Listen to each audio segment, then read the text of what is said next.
Hey, what's up, everyone? This is Cpl Bryan Lett of the United States Marine Corps, currently deployed to Afghanistan as an individual augment.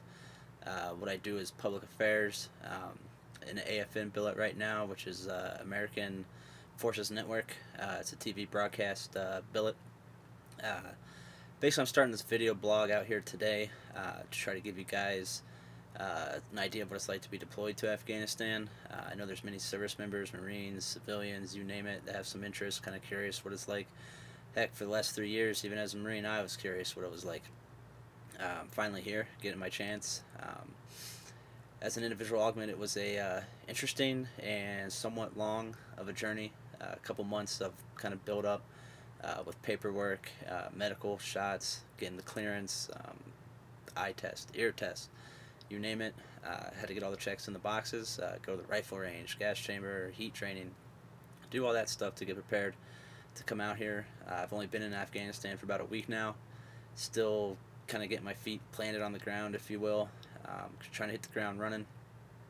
Uh, First of all, I guess I'd just like to tell you a little bit about myself, I suppose. So I'm from Columbus, Ohio.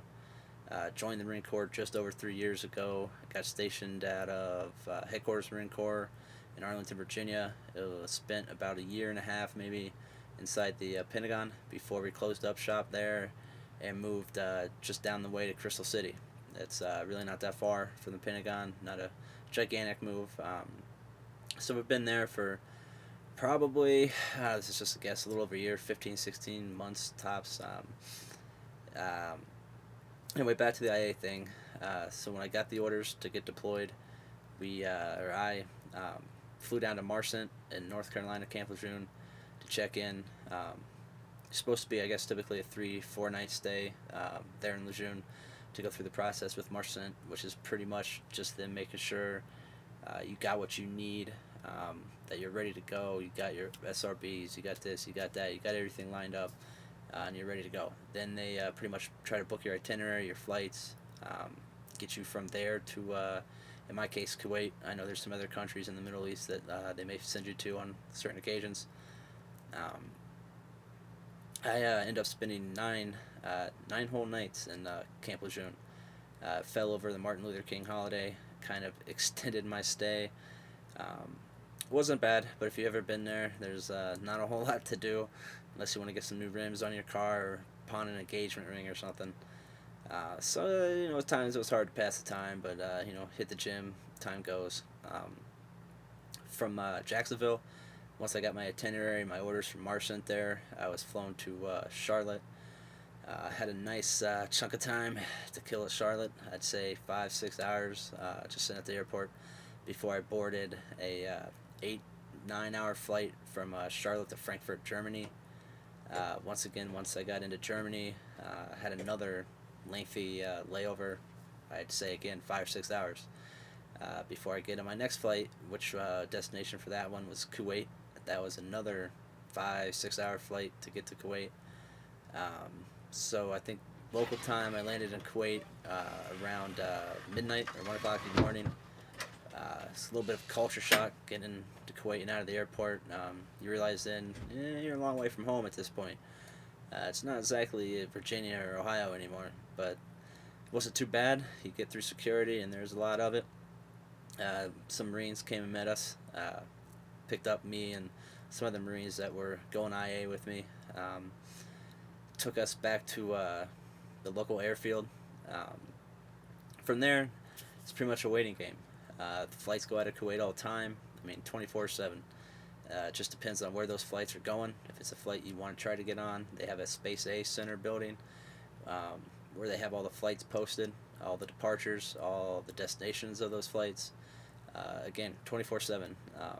You just go. They do roll call, which is just what it sounds like. Make sure everybody that should be there is there. They do attendance. Then they do kind of a manifest. They call out names. If your name gets called, hopefully you have a seat on that plane.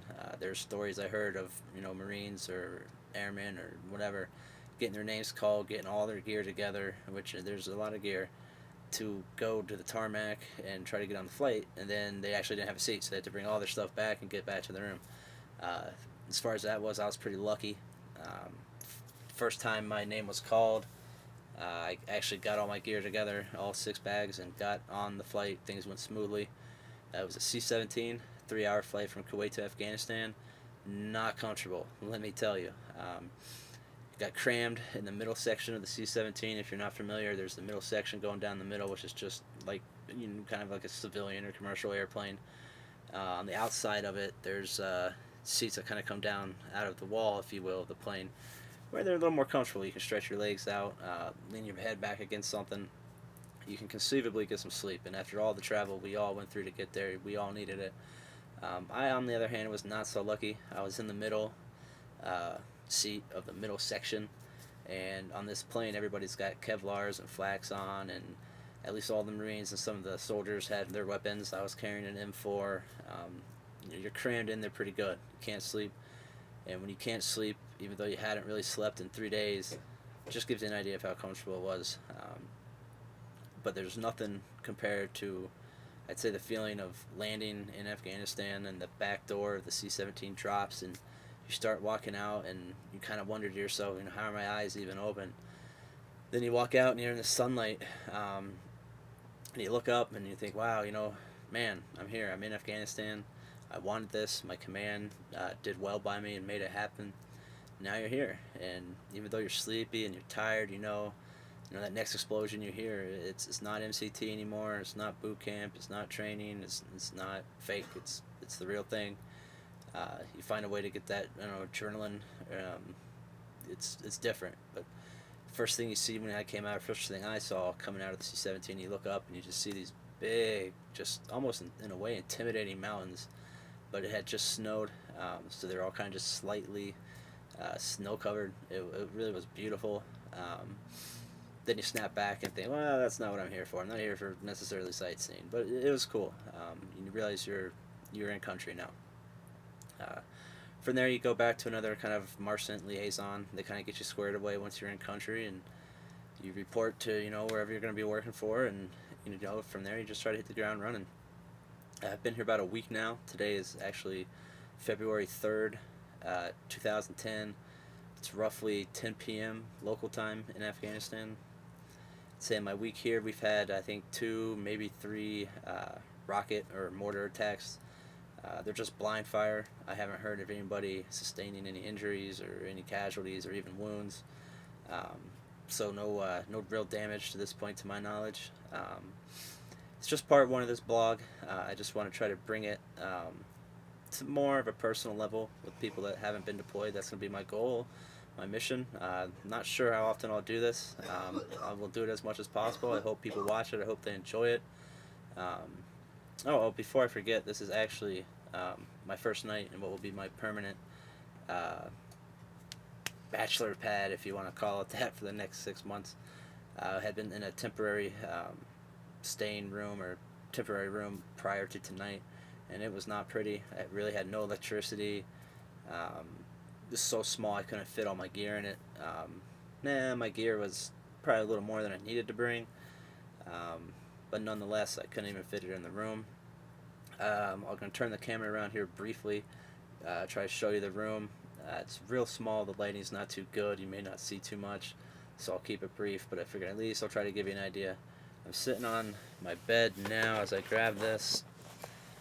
At the foot of my bed is that stand that you see. As I turn it around, there's some Christmas lights up there that the sailor had in here before me. Very decorative. The little wall there, which I could reach out and darn near touch it. Where it gets dark right there is just a drape hanging over my door. Then there's another wall that would probably be too dark for you to see. But as I come a little bit more around, there's a locker, a lamp, and a little bit of, I guess you'd call it a shelving unit that you can fit like 4 books into. But that gives you an idea of the room. It's pretty small. It's nothing special, but it will do. I'm not here for luxury. But that's really it. It's just part 1. I'll be trying to get to you guys, doing this a couple times a week. Until then, I'm Cpl Lett. I am out of here. I hope you enjoyed it, and I hope you come back for more. Peace.